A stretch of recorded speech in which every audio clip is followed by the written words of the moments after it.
নমস্কাৰ, মোৰ নাম শ্ৰী পংকজ দত্ত। মই উষাপুৰ মধ্য ইংৰাজী বিদ্যালয়ৰ ৮ম শ্ৰেণীৰ ছাত্ৰ।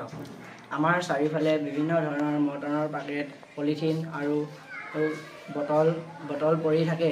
এইবোৰ যদি আমি এই পেকেট আৰু প্লাষ্টিকবোৰ যদি আমি এটা বটলত উপচকৈ ভৰাই ৰং কৰি থৈ ফুলৰ বাগিচা আৰু পিৰালিত দিব পাৰোঁ, তেতিয়া প্লাষ্টিক প্ৰদূষণ ৰোধ হোৱাৰ লগতে পৰিৱেশটো ধুনীয়া হৈ থাকে।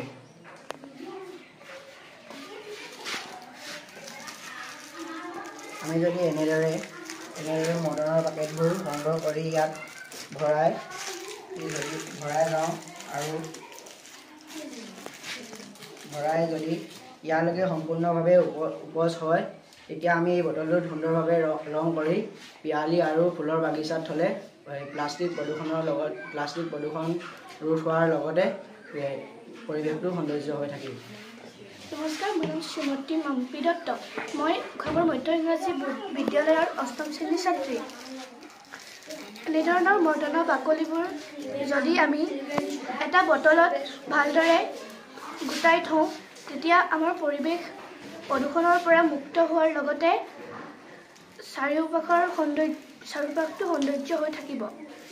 নমস্কাৰ, মোৰ নাম শ্ৰীমতী জৰ্ণালী বৰগোহাঁই। মই উষাপুৰ মধ্য ইংৰাজী বিদ্যালয়ৰ ৮ম শ্ৰেণীৰ ছাত্ৰী। আমি এই কামবোৰ কেৱল বিদ্যালয়তে নহয়, বাহিৰৰ অন্য ঠাইতো কৰিব পাৰোঁ। নমস্কাৰ, মোৰ নাম শ্ৰীমতী পূবালী দত্ত। মই উষাপুৰ মধ্য ইংৰাজী বিদ্যালয়ৰ ৮ম শ্ৰেণীৰ ছাত্ৰী। আমাৰ বিদ্যালয়তে নহয়, অন্য পুথিভঁৰাল, নামঘৰ আদিত আমি এনেকৈ বটলত পেকেটবোৰ উপচকৈ ভৰাই ৰং কৰি ধুনীয়াকৈ আমি ফুলৰ বাগিচাত নাইবা ঘৰৰ পিৰালিটো আমি ৰং কৰি থ'লে আমাৰ পৰিৱেশ প্ৰদূষণৰ মুক্ত হোৱাৰ বাহিৰেও আমাৰ পৰিৱেশটো সুন্দৰ হৈ থাকিব। নমস্কাৰ।